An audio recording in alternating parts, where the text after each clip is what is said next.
बोलिए कृष्णचंद्र भगवान की जय, सुखदेव जी महाराज की जय, उमापति महादेव की जय। तो आइए सुनते हैं, आज की कथा है कपिल गीता। बड़ा सुंदर कथा है कपिल गीता की। ये कपिल देव भगवान अपनी माता देवहूति को सुनाते हैं। बड़ी सुंदर कथा है, एक बार अवश्य आप लोग सुनिएगा। तो आइए सुनते हैं कपिल गीता की कथा। कपिल गीता की अब कथा आती है कि कपिल महामुनि ने अपनी माता देवहूति को सुंदर उपदेश दिया है। माता देवहूति को कपिल देव भगवान ने सुंदर उपदेश दिया है। प्रातः काल का पवित्र समय है, संध्यादिक नित्य कर्म परिपूर्ण हुआ है और कपिल देव भगवान दर्भासन में शांति से बैठे हैं। उस समय देवहूति माता को याद आया है कि मेरे कपिल देव का जन्म हुआ है। जब भगवान दर्भासन पे बैठे हैं तब उनको याद आता है कि मेरे कपिल देव भगवान का जन्म हुआ है। तो तब ब्रह्मा जी आए थे और ब्रह्मा जी ने कहा था कि ये साक्षात नारायण आए हैं, मेरा उद्धार करने के लिए आए हैं। यह मेरा पुत्र है और मैं इसकी माँ हूँ। इस लौकिक संबंध को देवहूति भूल गई। ये सदगुरु है। जब वो कथा कहने बैठते हैं तो माता देवहूति ये संबंध भूल जाती है कि ये मेरा बेटा है। कहती है कि ये सदगुरु हैं, मैं इनकी शिष्या हूँ। यह विचार कर कपिल देव का वंदन किया है और कहा है, आप आज्ञा दे तो मुझे कुछ पूछने की इच्छा है। भगवान प्रसन्न हुए, माँ जरा भी संकोच रखना नहीं, जो मन में हो सो पूछ लेना। देवहूति ने प्रश्न किया है कि इस संसार में सच्चा सुख है कि नहीं। सत्य उसको कहते हैं जिसका कभी नाश नहीं होता है। जो सत्य नहीं है वह टिकता नहीं है। मुझे ऐसा आनंद मिले जो कायम रहे, कभी दुख आए ही नहीं। मैंने आज तक बहुत दुख भोगा है। मैं ऐसा मानती थी कि सुख भोगने से शांति मिलेगी और सुख भोगने से दुख की समाप्ति नहीं होगी। थोड़े समय तक मन शांत रहता है, फिर मन ज़्यादा चंचल हो जाता है। ऐसा कोई सुख नहीं है जो अनेक बार मैंने भोगा नहीं हो। देवहूति कहती हैं कपिल देव से, बहुत सुख भोगा है, सुख भोगने पर भी शांति नहीं है। जगत में ऐसा कोई आनंद है कि नहीं जो कायम रहता हो, जिसका कभी नाश न होता हो। प्रत्येक इंद्रिया का सुख मैंने अनेक बार भोगा है। अब शरीर दुर्बल हो गया है, शरीर में शक्ति नहीं है, शरीर रोगी हो गया है, वृद्धावस्था आ गई है, फिर भी यह वासना मन से निकलती नहीं है। माता देवहूति के मन में जो कुछ था सरलता से कपिल देव के सम्मुख प्रकट किया है। वासना बहुत त्रास देती है, वासना राक्षसी है, मुझे छोड़ती नहीं है। मैं उससे छूटने का प्रयत्न करती हूँ, लेकिन वह मेरे मन में घर करके बैठी है। ऐसा कहती हैं देवहूति कपिल देव जी से। कहती है कि वासना के त्रास से मुझे छुड़ाओ। वासना का विनाश कैसे होगा, मैं इसका विनाश कैसे करूं। मुझे ऐसा आनंद मिले जिसका आनंद का अनुभव करने के बाद कोई दुख ना आए और ना कोई सुख रहे, बस आनंद ही आनंद रहे। मेरा मन वासना से बिगड़ा हुआ है, वासना राक्षसी से मुझे छुड़ाओ, यह मुझे बहुत त्रास देती है। कपिल देव प्रसन्न हुए हैं, माँ तुमने बहुत सुंदर प्रश्न किया है। माँ, वासना का विषय बदलने से वासना का नाश होता है। किसी स्त्री को किसी पुरुष को मिलने की इच्छा यही वासना है। परमात्मा को मिलने की इच्छा यही भक्ति है। लोहे को लोहे से ही काटना पड़ता है, अन्य किसी धातु से लोहा काटता नहीं है। वासना लोहे के जैसी कठिन है। वासना का विनाश वासना से ही किया जा सकता है। वासना का विषय कोई स्त्री या पुरुष हो तो वासना पतन की ओर ले जाती है। वासना का विषय जब भगवान का हो जाता है तो आत्मकल्याण में सहायक हो जाती है। मुझे भगवान से मिलना है, मुझे परमात्मा के साथ एक होना है। परमात्मा आनंदमय है माँ। संसार सुख दुख से भरा हुआ है। कोई सुख ऐसा नहीं है जिसमें भोगने के बाद दुख आता न हो। सुख के पीछे ही दुख खड़ा है माँ। सावधान हो जाओ।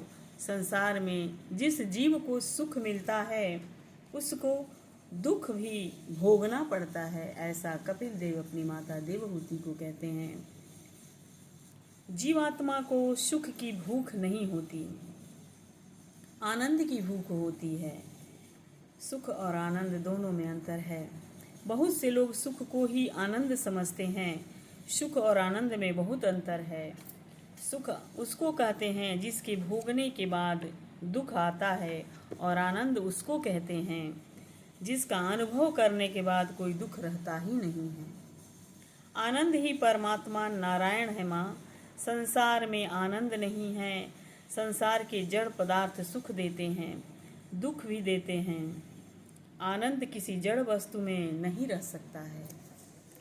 कदाचित आपको शंका हो कि महाराज आप ये क्या कहते हैं, तो अच्छा भोजन हो, परोसने वाला बहुत प्रेम से परोस रहा हो तो भोजन में आनंद आता है। भोजन में आनंद न हो तो मानो ये सब प्रवृत्ति करे नहीं। यानी भोजन में कोई आनंद ना हो तो भोजन खाने की व्यवस्था, भोजन लाने की व्यवस्था, भोजन बनाने की व्यवस्था कोई मनुष्य न करे। थोड़ा सा विचार करो कि भोजन में आनंद है।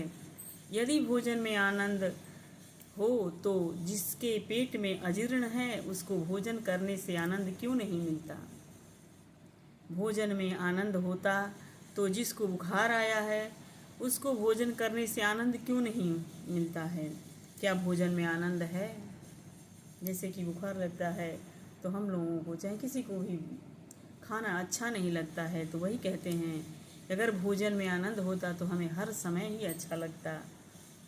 भोजन करने की तैयारी हो, अच्छा भोजन हो, उसी समय सुनो कि बूढ़ी का मरण हो गया। किसी की मरण का वार्ता सुन लो फिर भोजन करोगे। कितने लोग तो विचार करते हैं कि 2-3 वर्ष से सैया पे पड़ी हुई थी, उसका तो अच्छा ही हुआ, मरण हुआ तो क्या बुरा हुआ। बहुत दुख सहन कर रही थी, अच्छा हुआ। अभी भोजन करने के लिए मैं बैठ जाऊं, कदाचित बाद में कोई बुलाने के लिए आ जाए। तो कितने ही लोग बहुत चतुर होते हैं, किसी का मरण सुनने के बाद भी दरवाज़ा बंद करके शांति से भोजन करते हैं। मैं एक बार खा लूं फिर दरवाज़ा खोलना, मानव कपट बहुत करता है।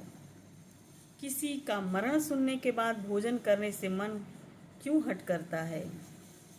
भोजन से मन क्यों हट जाता है। किसी के मरण सुनने के बाद हमारा मन भोजन से क्यों हट जाता है। आनंद भोजन में है क्या। संसार के विषय सुख देते हैं, दुख भी देते हैं, आनंद परमात्मा देते हैं। इसीलिए भोजन में कोई विशेष आनंद नहीं है। निद्रा में आपको कौन आनंद देता है। निद्रा में खाने को मिलता नहीं है, निद्रा में हाथ में पैसा नहीं आता, निद्रा में जगत की विस्मृति नहीं रहती। सैया में पड़ने के बाद मन से संसार निकल जाता है। निद्रा में इसीलिए शांति मिलती है। इसलिए हम निर्भीक सोते हैं कभी कभी बिल्कुल, तो हमें बहुत आनंद मिलता है। न संसार की फिक्र न घर का फिक्र। तो वही कहते हैं दीपक में तेल है तब तक दीपक जलता रहता है, मन में संसार है तब तक मन भी जलता है। निद्रा में जगत की विस्मृति हो जाती है। यानी निद्रा में न जगत में रहते हैं, न संसार में रहते हैं, न घर में रहते हैं, न जीवन में होते हैं, न मरण में होते हैं। हम अलग दुनिया में होते हैं। तो इसलिए आनंद मिलता है, इसलिए शांति मिलती है। निद्रा में आनंद नहीं है, जगत की विस्मृति में आनंद है। और कहते हैं कि निद्रा में भी आनंद नहीं है। निद्रा तो है लेकिन आनंद कहाँ है।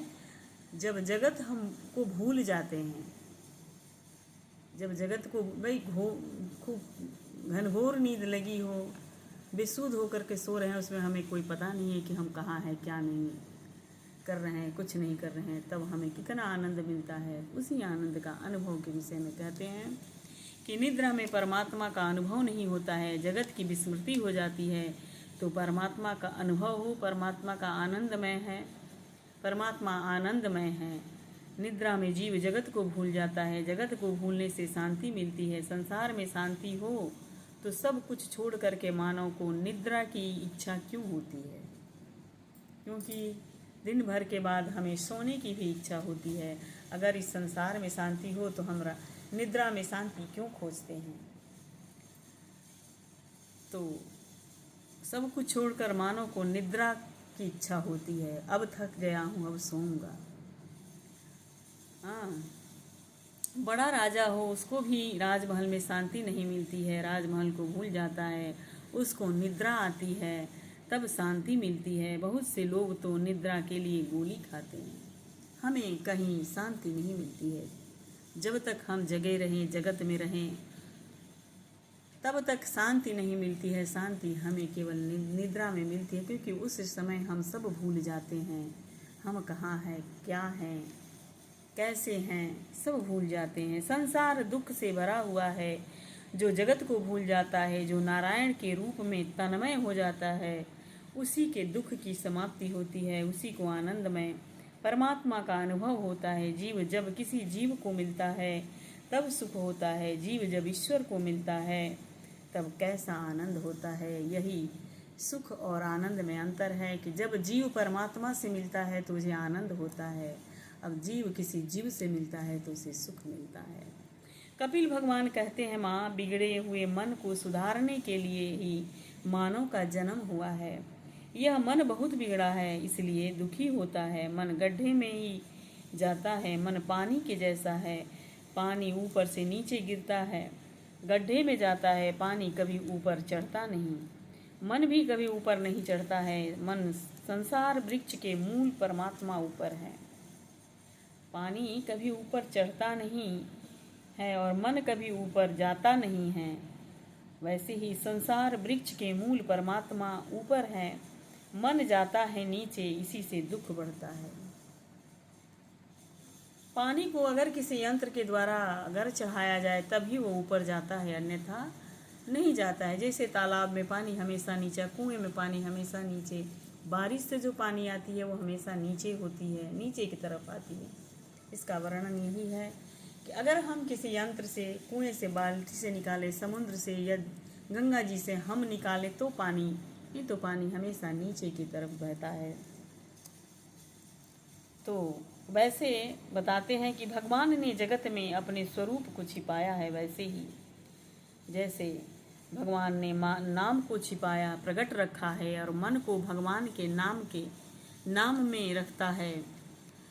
भगवान ने अपने नाम को प्रकट रखा है। मन को जो भगवान के नाम में रखता है, मंत्र के साथ जो मैत्री करता है, उसका मन भगवान के चरणों में लगता है, चरणों में जाता है।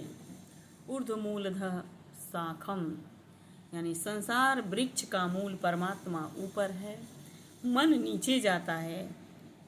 यंत्र का संग होने से जिस प्रकार पानी ऊपर चढ़ता है, मंत्र के साथ प्रीति के करने से, मंत्र में मन को स्थिर करने से, मंत्र के आधार से मन भी भगवान के चरणों में जाता है। कहाँ? ऊपर की तरफ। मंत्र में मन को रखो, भगवान का दर्शन करने की, प्रभु को मिलने की इच्छा रखो।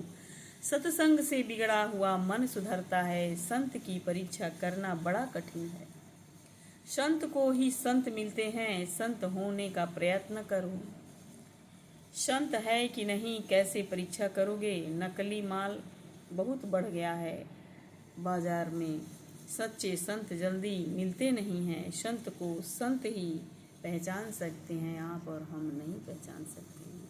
इसीलिए कौन संत है कौन नहीं है धोखा खा जाते हैं। संत की परीक्षा किसी जाति से नहीं होती। किसी भी जाति में संत हो सकते हैं। ऐसी कोई जाति नहीं है जिस जाति में संत हुए नहीं। संत की परीक्षा कपड़ों से नहीं होती। संत की परीक्षा बहुत व्याख्यान से नहीं करना कि बहुत जो व्याख्यान करता है, बहुत बोलता है, बहुत अच्छी अच्छी बातें सुनाता है, उससे भी संत का परीक्षा नहीं होता है। जो विद्वान है, जो बहुत पढ़ा है, वह व्याख्यान करता है। संत की परीक्षा आँख से और मन से होती है।